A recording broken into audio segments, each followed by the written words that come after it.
2016 அமைந்திருக்க வேண்டிய கூட்டணி 10 ஆண்டுகள் கழித்தும் அமைந்திருக்கிறது என்று திருப்பதி பிரேமலதா விஜயகாந்த் அண்ணா அறிவாலயத்தில் பேசியதை பார்த்தோம். இந்த கூட்டணியை அமைந்ததை திமுக தலைவர் மு க ஸ்டாலினும் உறுதி செய்திருக்கிறார். தேமுதிக கூட்டணிக்குள் வருகை தந்ததை மகிழ்ச்சி அளிக்கக்கூடிய விதமாக தன்னுடைய எக்ஸ் பக்கத்தில் அவர் பதிவு செய்திருக்கிறார்.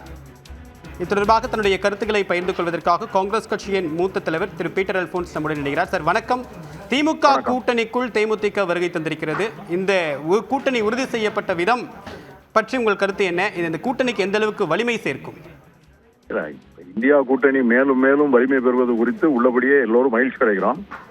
தமிழகத்திலே மதச்சார்பற்ற சக்திகளும் ஜனநாயக சக்திகளும் சமூக நீதி சக்திகளும் தொடர்ந்து வலிமை அடைவதும் வேகமாக முன்னேறுவதும் காலத்தினுடைய அவசியம்.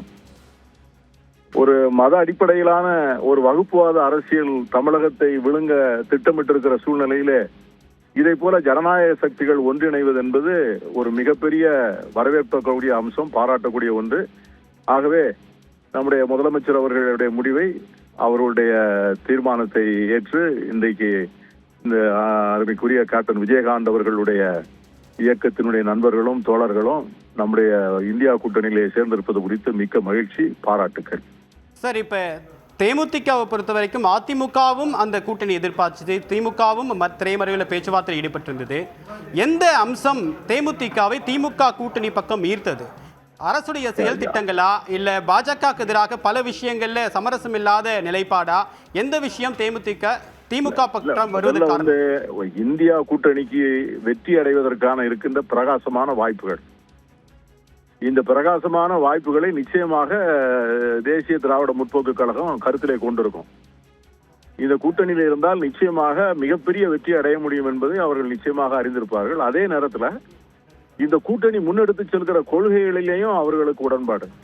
ஏன்னா தமிழ்நாடு என்றைக்குமே ஒரு சாதி மத அரசியலை தமிழ்நாடு என்றைக்குமே ஏற்றுக்கொண்டதில்லை. சாதி மத அரசியலுக்கு எதிராகத்தான் தமிழ்நாடு தொடர்ந்து வாக்களித்து வந்திருக்கிறது. அப்படிப்பட்ட அரசியலை தொடர்ந்து நிராகரித்திருக்கிறது. அதனால அந்த மாதிரி அரசியலை முன்னெடுக்கக்கூடிய கூட்டணியோடு எப்படி விஜயகாந்தை போல எல்லா தரப்பு மக்களும் பாராட்டக்கூடிய ரசிக்கக்கூடிய ஒரு தலைமைக்கு கீழே பணியாற்றவர்கள் எப்படி இருக்க முடியும்? ஆகவே தேமுதிகவுக்கு இதுதான் ஒரு நேச்சுரல் அலையன்ஸ்னு நான் நினைக்கிறேன். காங்கிரஸ் கட்சிக்கு ஏதாவது சிக்கல்? புதிய கட்சியுடைய வருகை காங்கிரஸ்க்கு தொகுதி குறைகிறதுலையோ அல்லது காங்கிரஸ் கட்சியுடைய ஸ்ட்ராட்டஜிலையோ அதை தாக்கத்தை ஏற்படுத்த வாய்ப்பு இருக்கா? எல்லா கட்சிகளுக்கும் அவரவர்களுக்குரிய இடங்கள் அவர்களுக்கு நிச்சயமாக உண்டு.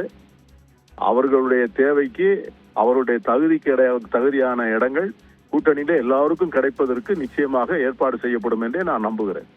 உங்களுடைய கருத்துக்களுக்கு மிக்க நன்றி திரு பீட்டர் அல்போன்ஸ்.